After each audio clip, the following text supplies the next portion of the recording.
रावणाकडे सोन्याची लंका होती, पण त्याने कधी घमंड नाही दाखवला. मी बोललो होतो एक शब्द, आठवते का तुम्हाला? महाराष्ट्रामध्ये फक्त आणि फक्त महाराष्ट्र पोलिसांचेच चालणार.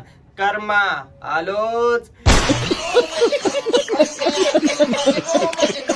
मित्रांनो, ह्या व्हिडिओ मध्ये एकदम खतरनाक म्हणजे कॉमेडी रोस्ट होणार आहे, तर व्हिडिओ लास्ट पण बघा. आता एक गोष्ट सांगतो मित्रांनो, गोरगरिबावर हात उचलून कधीच कोण मोठा नाही झाला आणि गोरगरिबावर हात उचलून कधीच कोण वाचला नाहीये. आणि हे आहे महाराष्ट्र पोलीस आणि महाराष्ट्र पोलिसापुढे भले भले झुकतात. भाऊ, तू तर एक फक्त काळा मुंगळा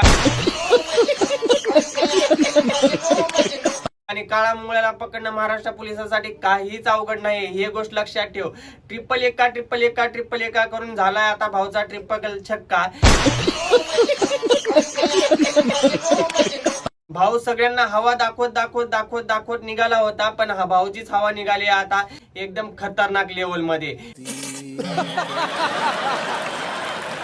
भाऊ फक्त आणि फक्त गोरगरिबांनाच मारू शकतो, गोरगरिबांनाच धमक्या देऊ शकतो. भाऊच्या गाणीत तर दम नाही एवढा की भाऊ अथर्वला भांडू शकेल किंवा अथर्वच्या नादी लागू शकेल. अथर्व तर पुण्यातच आहे, पण अथर्वच्या समोर पण कधी प्रतीक शिंदे हा नावाचा व्यक्ती जात नाहीये.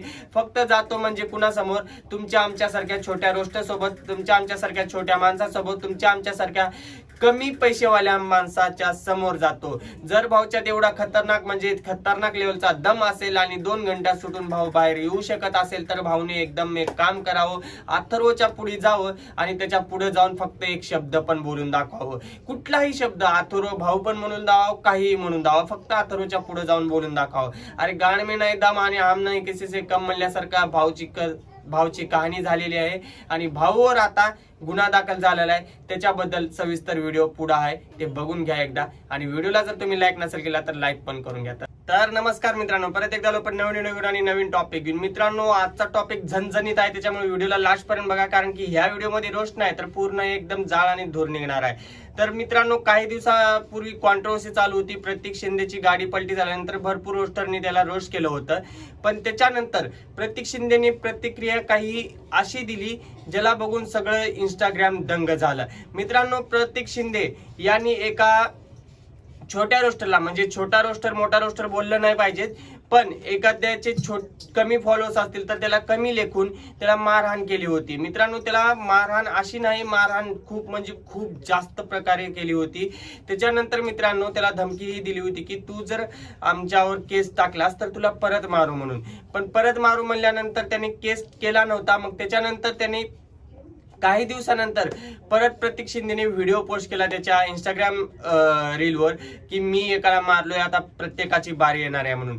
तर त्याच्यानंतर मित्रांनो त्याने केस केला आणि केस केल्यानंतर मित्रांनो एकदम धूमधडाका आणि रोस्टरच्या मनाला एकदम शांती भेटलेली आहे. मित्रांनो, हा मी जे बोलतोय ते खरोखरच आहे. सगळ्या न्यूजवर पण आलेला आहे की प्रतीक शिंदे म्हणजेच ट्रिपल एक्का आलोच या व्यक्तीला जेल झालेली आहे आणि या व्यक्तीला म्हणजे पोलीस कोठडीत घेतलेला आहे. मित्रांनो, पोलिसांनी यांना पवई मधून पकडलेला आहे आणि मेन गोष्ट मित्रांनो म्हणजे त्याच्यासोबत जे होते त्यांना पण पकडलेला आहे. मित्रांनो, बिना नंबर प्लेटची गाडी आणून त्याला ब्लॅक फिल्मिंगच्या काचा असतात तशी गाडी आणून त्या बिचाऱ्या पोराला खूप मारहाण केली होती. मित्रांनो, पूर्ण त्याचं शरीर रक्तबंबाळ करून टाकलेलं होतं. तर अशा प्रकारे मित्रांनो हे रील स्टार अशी प्रतिक्रिया देतात. जर ह्यांना एक रोस्ट ट्रोल ह्या अशा गोष्टी सहन होत नाहीत तर ह्या लोकांनी सोशल मीडियावर येऊ नये. मेन गोष्ट, सोशल मीडिया म्हणलं की ट्रोलिंग आली, रोस्टिंग आली, सगळं काही आलं. मित्रांनो, सगळ्या काही गोष्टी असतात. जर तुम्हाला सहन होत असतील तरच सोशल मीडियावर या, नाहीतर सोशल मीडियावर येऊ नका. तुमचे 20 फॉलोअर असतील या 20 लाख फॉलोअर्स असतील, काही फरक पडत नाही. तुम्ही चुकलात तर तुम्हाला लोक बोलणार 100% आहे. तर ह्या गोष्टी सहन होत असतील तर सोशल मीडियावर या, नाहीतर सोशल मीडियावर येऊ नका. कारण की मित्रांनो, भरपूर काही गोष्टी असतात ते सोशल मीडियावर होत राहतात, ते सहन करणं आपली जबाबदारी आहे. आणि आपली चूक झाल्यानंतर लोक आपल्याला बोलतात, ते बोलणं खाणं पण आपली जबाबदारी आहे, कारण आपली चूक असते. तर मित्रांनो, 100% प्रतीक शिंदे हे पवई पोलीस स्टेशन मध्ये आहे. तर बघूया पुढे काय होते आणि काय नाही ते. आता ट्रिपल एकाचे फॅन बोलू नका की आलोच, आम्हाला पोलिसांना पकडलं नव्हतं, आम्हीच पोलिसाकडे गेलो होतो, असं नाही बोलायचं. आता